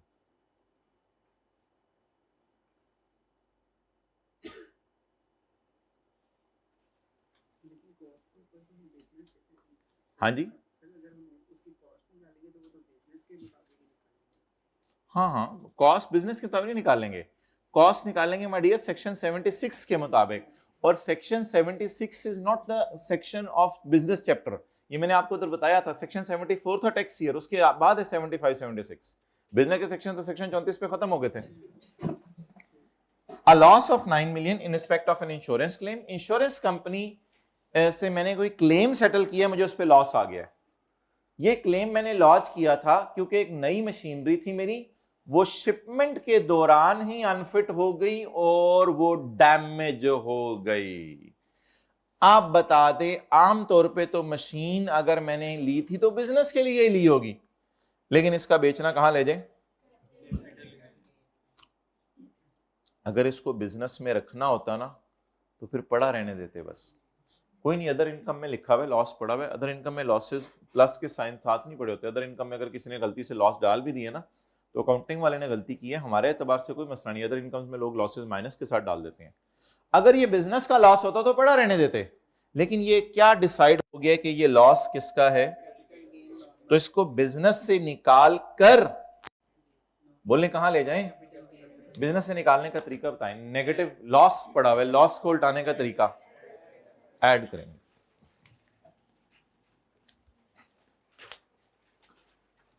ऐड कर दें क्या? लॉस कितना, और इस लॉस को रिकॉर्ड कहां कर दें? Capital gain. Loss on machine. खुदा के लिए अभी लॉसेस का चैप्टर जहन में ना लाएं, अभी डाटा सिंप्लीफाई हो रहा है। अभी लॉसेस का चैप्टर जहन में ना लाएं। प्राइवेट कंपनी पे गेन आया, प्राइवेट कंपनी पे लॉस आया, अभी तो कैपिटल गेन इनकम निकलने दे, फिर लॉसेस का चैप्टर लगाइएगा। अभी लॉसेस का चैप्टर जहन में ना लेके आएंगे, ये लॉस में इसमें से माइनस कर सकता हूं या नहीं। अभी तो आप कैपिटल गेन इनकम कैलकुलेट करें नॉर्मल रेजिम की, ये भी नॉर्मल। हाँ, अगर लॉस होता ज्वेलरी का तो उस पर तो लॉसेस का चैप्टर वैसे ही नहीं लगता, ज्वेलरी का तो वैसे ही लॉस हम फारग कर देते हैं, लेकिन ये लॉसेस माइनस करने की इजाजत है। ये लॉसेस के चैप्टर की वजह से मैं नहीं कर रहा, ये जो आपको चैप्टर कैपिटल गेन का पढ़ाया था उस वजह से कर रहा हूं माइनस। लॉसेस का चैप्टर कब लगता है? जब इस हेड की टोटल इनकम निकल आए, सारी सारी यानी जमा करके निकला है, फिर लॉसेस का चैप्टर लगाना शुरू करेंगे।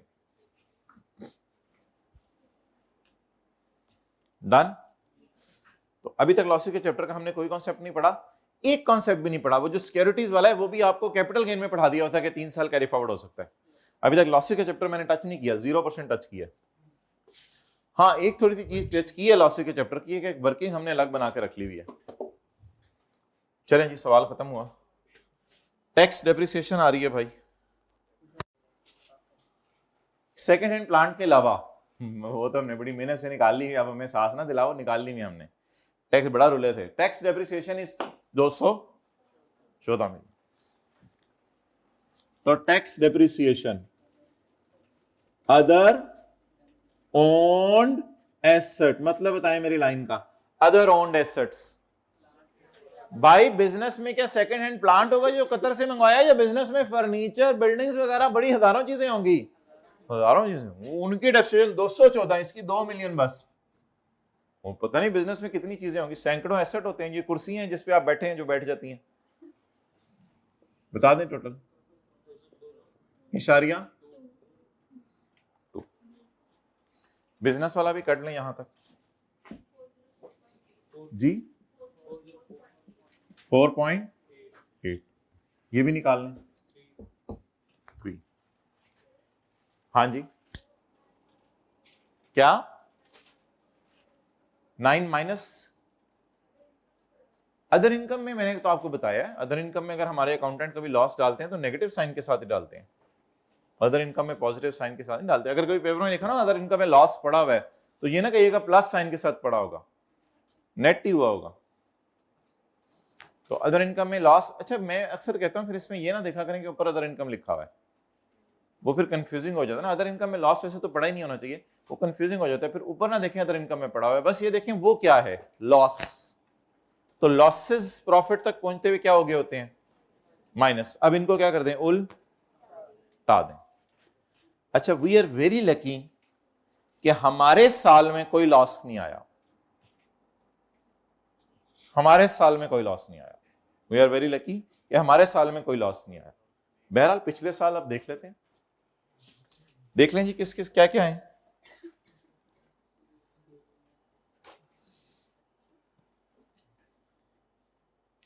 नहीं यार, अच्छे बुरे लफ्ज ना बोलो, मैंने मारना है। अच्छे बुरे लफ्ज बोले जाते हैं सिर्फ करंट ईयर में गेन लॉस आ रहे हो, ये तो पुराने लॉसेज हैं, जो भी पुराने हैं वो तो बस इस साल सेम में से माइनस होने हैं, बात खत्म है।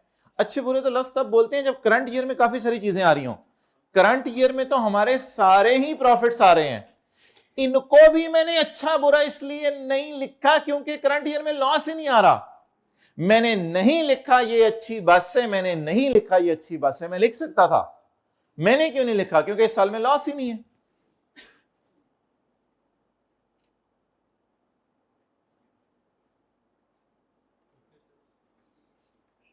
वो कह रहे चले आगे, पहले को अंदर तो जा लेने दो भाई, इस साल में तो लॉस ही नहीं है। देखिए अच्छी बस अच्छी सवारी तो तब लिखने थे जब इस साल में प्लस माइनस काफी सारे आ रहे हो। इस साल में प्लस माइनस काफी सारे आ रहे हैं, इस साल में प्लस माइनस कोई नहीं आ रहा। अब पुराने अगर कोई लॉसेज है उनके तो रूल ही सादा है, पुराने लॉसेज को सिर्फ इस साल,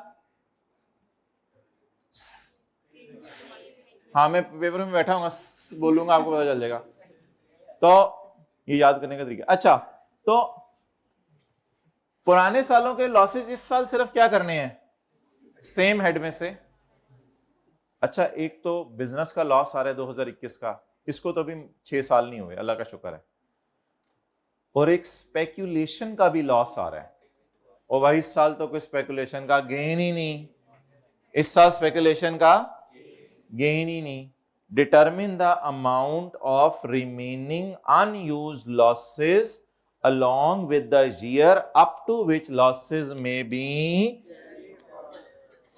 तो ये ना असूली तौर पे हमें अपने रजिस्टर का तीसरा सफा छोड़ना चाहिए था, क्योंकि 2 सफे मैंने छुड़वा दिए थे पार्ट ए के लिए, और आई कैप कहते हैं पार्ट बी अगले सफे पे शुरू किया करो, चाहे आपके पास पूरा सफा भी बच जाए फिर भी पार्ट बी जो है, यानी पार्ट ए में 1-2 लाइन आपने लिखी और पूरा सफा बच गया, फिर भी आई कैप कहते हैं पार्ट बी अगले सफे से शुरू करना है।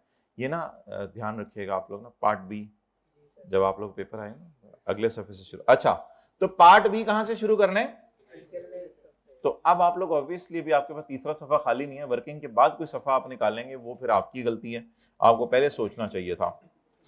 अच्छा जी, part B, determine the unused losses unused loss along with the tax year up to it will be carry forward। तो 3 कॉलम बना लेते हैं। वो एक तो कह रहा है अनयूज्ड लॉस मुझे बताओ, और ये भी बताओ किस साल तक कैरी फॉरवर्ड होना है। तो मेरे ख्याल से इसको तो न्यूमेरिकल के मुंह पे निकाले बगैर बारों बार इधर ही ले आए पार्ट बी में, न्यूमेरिकल के मुंह से रूट करा दें इसको, मुंह से रूट ना ही कराएं ना, मुंह से रूट ना ही कराएं। क्यों, क्योंकि इससे स्मेल, अच्छा मुंह से रूट ना कराएं ना, क्योंकि इस साल स्पेकुलेशन का गेन ही नहीं है, इस साल स्पेकुलेशन का गेन ही नहीं है। तो इनकम फ्रॉम बिजनेस। अच्छा वो जब आप लोग उधर होंगे ना तो ये पूरा लिखना है आप लोगों ने, ठीक है, रोना नहीं। कितना? 14। कैरी फॉरवर्ड, अच्छा ये ना पूरा लिखिएगा, कैरीड फॉरवर्ड टिल, पूरे सेशन करा करा CF पूरा लिखिएगा। कैरी फॉरवर्ड टिल 22 चपेट 22 के लाख 22 तक। मेरा भाई आएगा इसी साल आएगा, आप लोग बताएं। 28 तक, टिल 2028। ओके कोई नहीं, हो जाती है, मेरे से भी हो जाती है, ठीक है, ओके डन डन। अच्छा जी आगे चलें। अब मोहतरम मुझे ये बता दें, अब सिर्फ 52 और 168 बच गया। अब मैं तरतीब से लाल मार्कर पकड़ के लिखने लगाऊं। पहले माइनस करेंगे, ओए होए लाल नहीं चल रहा, पहले माइनस करेंगे ये, पहले माइनस करेंगे ये, और फिर माइनस करेंगे ये,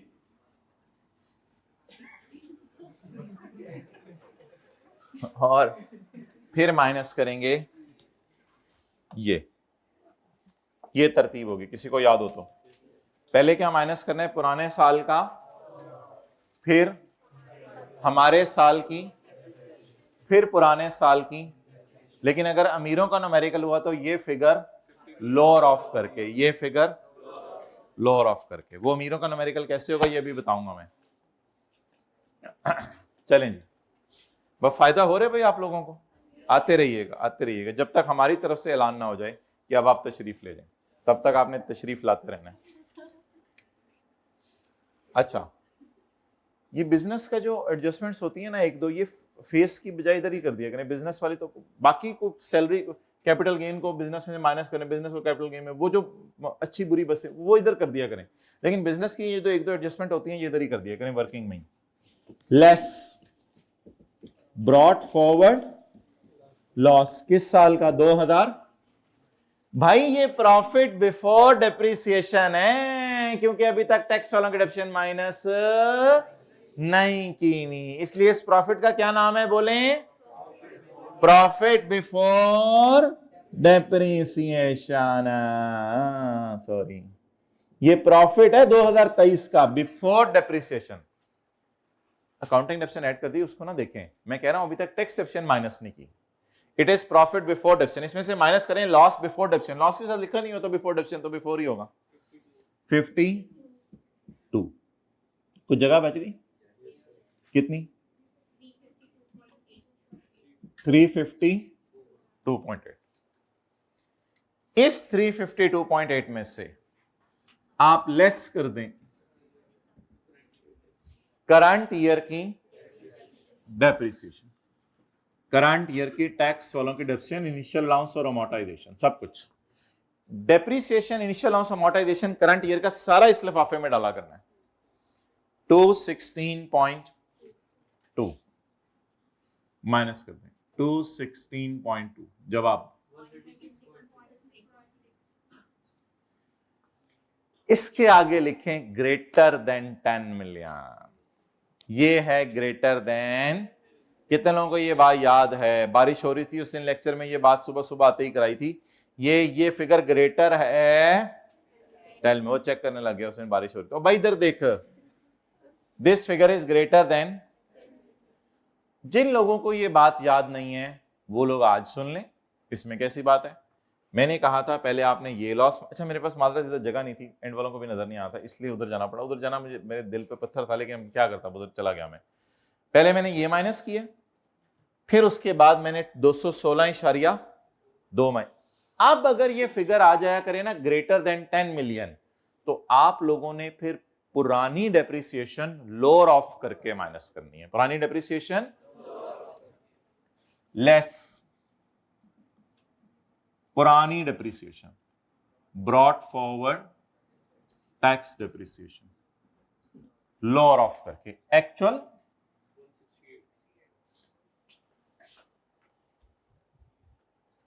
जिस तरह इनपुट को करते थे, working for capital gain normal regime, या 168 या 50% ऑफ, हाँ हाँ इसी फिगर का, जैसे आउटपुट का नहीं लेते थे जी। What is lower?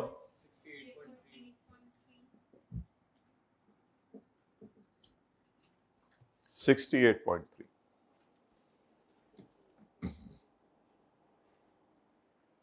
डन। अच्छा, अब मुझे बता दें, ये वही आ जाया करेगा 68 क्योंकि 50% है ना, अगर ये फिगर लोअर आया करेगी तो। अब कुछ बता दें, कितनी डेप इनपुट नहीं करते थे, कितनी डेप्शन माइनस करना चाह रहे थे, कितनी हुई, कितनी फिर कभी, जो भी बची। इसको पार्ट बी में ले जाएं या इसी न्यूमेरिकल के चिन्ह पे कहीं डाल दें नीचे करके? नहीं, चिन्ह पे नीचे नहीं डाले ना, आज उसने पार्ट बी अलग से मांगे ना, वरना तो चिन्ह पे डाल देते नीचे करके। इसका पार्ट बी अलग से मांगे, सेल्स टैक्स में भी अलग से मांग सकते। अब क्या मैंने कैरी फॉरवर्ड करना है, फिक्रा यहीं से उठाएं, फिक्रा यहीं से उठाएं। अनएब्जॉर्ब,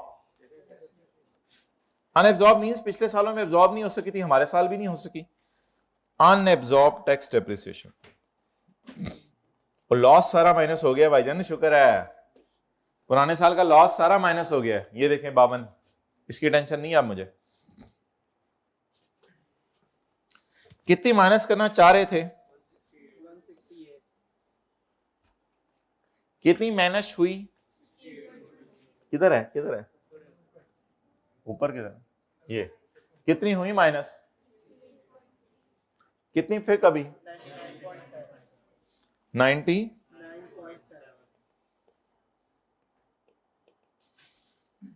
ओके नहीं, कैरी फॉरवर्ड टिल इंफिनिटी नहीं, carry forward till completely set of, law की लैंग्वेज लिखा करें। सो कैरी फॉरवर्ड कर लें टिल कंप्लीटली सेट ऑफ।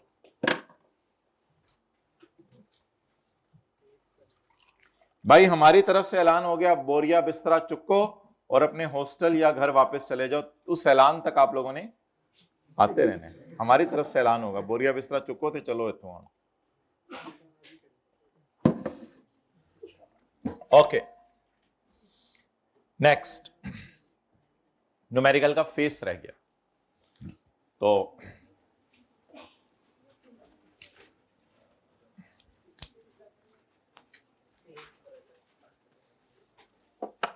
काला किथे, बैठे बैठे काला गायब हो गया जी माय डियर। न्यूमेरिकल के फेस पे क्या क्या आना है, income from business, income from,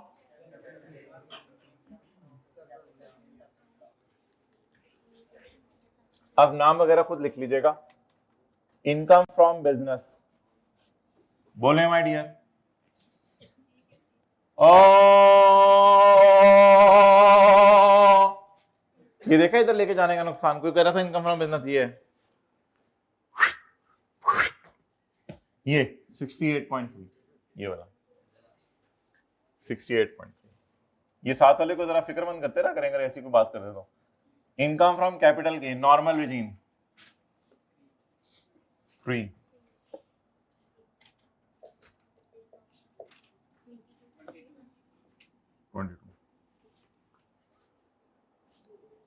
होगी बात, अब टोटल करा देना रजिस्टर, हाँ हो गया टोटल। अच्छा हाँ आप लोग बता दें 93.3।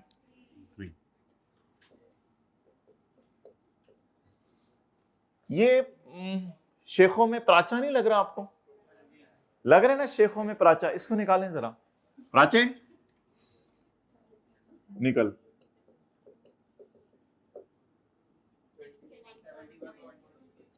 वन पॉइंट, ज़कात वगैरह होगी तो इसके बाद माइनस होगी। असल में ये सेपरेट ब्लॉक्स वगैरह ऊपर माइनस होते हैं, फिर नीचे ज़कात और education expenses of children minus होते हैं अगर शादी हुई हो तो,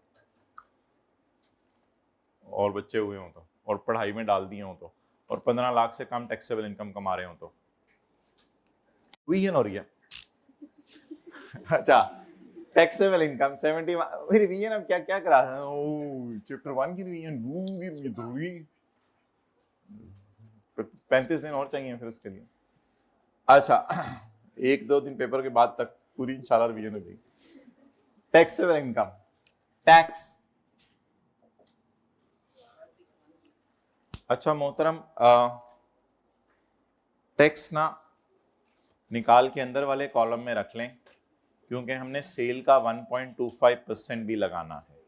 सेल का 1 क्योंकि इग्नोर मिनिमम टैक्स नहीं लिखा हुआ, और इसकी सेल किससे ज्यादा है, 100 मिलियन था 1000 मिलियन था, मुझे तो भूल ही गया हुआ है। 100 मिलियन, इतने ज्यादा लोग कह रहे हैं तो ठीक है, वरना पता नहीं मेरा, अच्छा 100 मिलियन होगा। तो इसकी सेल 100 मिलियन से बहुत ही ज्यादा ना, 1400 मिलियन, मुझे यकीन नहीं आ रहा। तो 1400 मिलियन इसकी सेल है। पहले आप टैक्स निकाल लें चैप्टर 4 वाला, 1610 प्लस ऑफ 670 0000,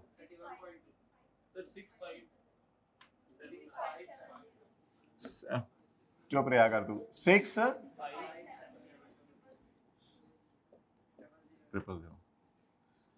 जी बोले 31 पॉइंट, और चाचा जी सरचार्ज भी पवा दो, सॉरी भाई, सॉरी, सरचार्ज भी तो डाले ना, ये 10 मिलियन से ज्यादा है यार, ये तो ऐसे ही निकाल लिया करें सरचार्ज 3.1। हाँ जी, एनू रखो अंदर, बोलो जरा सारे, क्यों?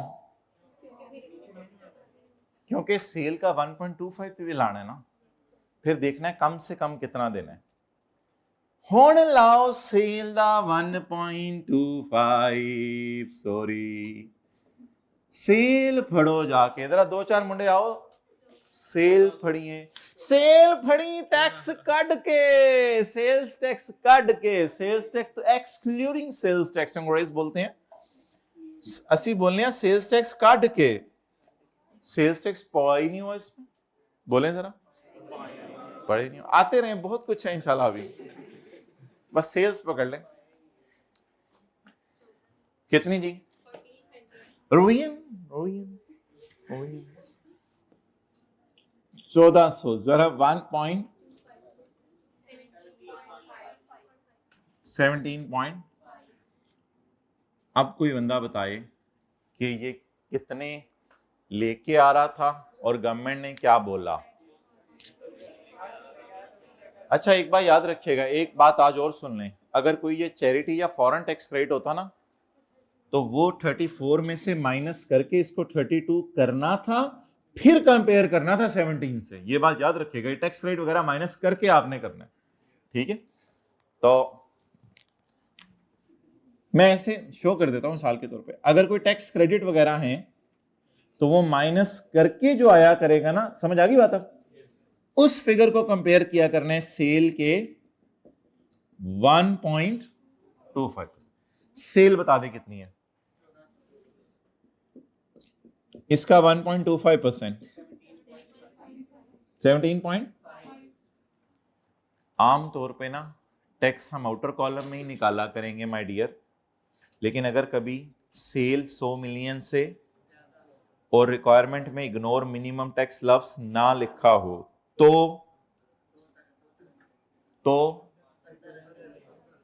टैक्स को अंदर ले आएंगे चैप्टर 4 वाले को और इसे कंपेयर करेंगे सेल के 1 पॉइंट।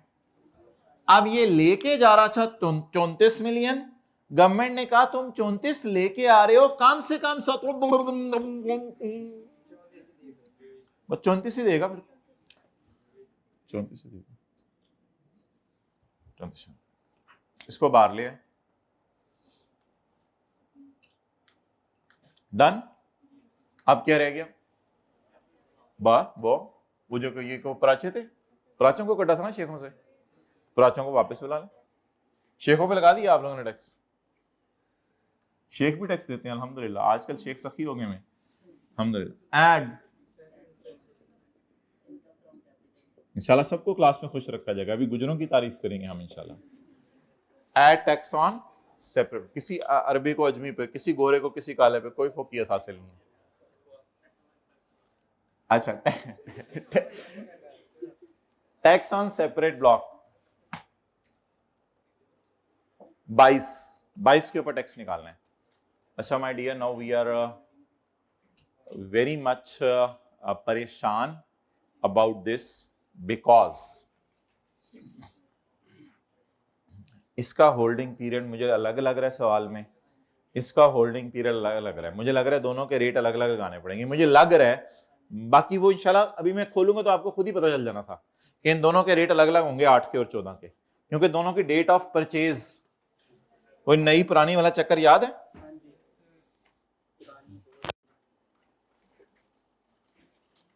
साथ लगे मजा आया सवाल करके,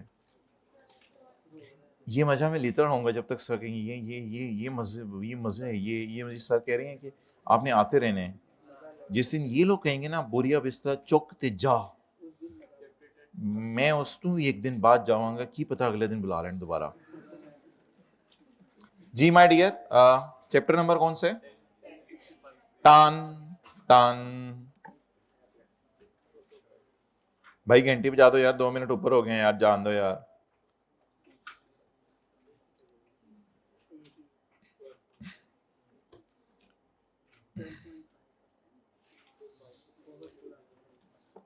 अच्छा, इसकी डेट है 10 जुलाई 22 और उसकी है 15 जनवरी 19। 10 जुलाई 22 वाले कहां गिराएं? यहां, ये वाले यहां आ जाएंगे ना, 10 जुलाई 22 वाले, और 15 जनवरी 19 वाले, तो इनके ऊपर क्या रेट लगाने? ऐसे ही छोटा सा आपने समझने के लिए लिख रहा हूं, इधर आप लोगों ने नहीं लिखना पेपर में। इन पे क्या लगाने? इन पे या नीचे वालों पे? में गड़बड़ करा रहे हैं, ये देख लेने दें, नीचे वालों पे लगाना है, बोंगी मरवा रहे हैं। मुदारबा सर्टिफिकेट्स हैं 10 जुलाई 22 और लिस्टेड कंपनी है 15 जनवरी 19, तो 15 जनवरी 19 से लिस्टेड, तो इन पे क्या लगाना है? 12.5। लेकिन ऑब्वियसली 20 पे ना लगाएं, रिलैक्सेशन ले आप 6 माइनस कर, इस पे कितना लगाना है? 12.5, छोटा सा करके मैंने लिख लिया 12.5। इसको वहां 12.5 लगा देते हैं 14 पे जाके, 22 पे पूरा लगा नहीं सकता ना, मैं क्या करूं? आपको पता है मेरी भी कुछ मजबूरियां हैं, हर बंदे के साथ मजबूरियां लगी हैं। अब 8 जो है इसकी डेट ऑफ परचेज बताएं, 8 की। भाई ये 8 लिखा हुआ है ना, क्यों ढूंढ रहे हैं? 8 की डेट ऑफ परचेज 10 जुलाई 22, ये जरा ढूंढे। इसका तो होल्डिंग पीरियड भी देखना पड़ेगा, 10 जुलाई 22 और 1 मार्च 23। अच्छा ये भी पड़ी हुई थी, स्वामी तो नहीं नजर आती। सॉरी, 10 जुलाई 23, 10 एक साल के अंदर एक साल के अंदर 15%। इस पे क्या लगाना है? 15%। अब मैं इसको इधर ही करने लगा हूं क्योंकि थोड़ी देर बाद किसी ने बोलना टैक्स पेबल टू गवर्नमेंट ये है, अगर मैं इसको इधर ले जाऊं तो, इसलिए इसको मैं इधर ही करने लगा हूं जी। 8 पे 15%, 12, देखिए तरक्की होगी हमारी, 12.5%। टीचर भी नजर नहीं आ रहे अब क्लास में, ऑटो पे चल रहे हैं काम, एडवांस जमाना आ गया है। ग्रैंड टोटल बता दें, मैंने जाना है, मैंने ब्रेक लेनी है अगली क्लास से पहले, ग्रैंड टोटल बता दें। हाँ पूरे सेशन हमें ब्रेक दिलवाई नहीं अपनी क्लास से पहले, गाड़ी भरी 2 पॉइंट करने कुरने वाला सीन नहीं रखा हुआ अब हमने, जो है वो बताएं। 37.3 ऑटो पे काम चल रहे थे ना, जाएं। हाँ जी, पार्ट बी क्या करना है उसका?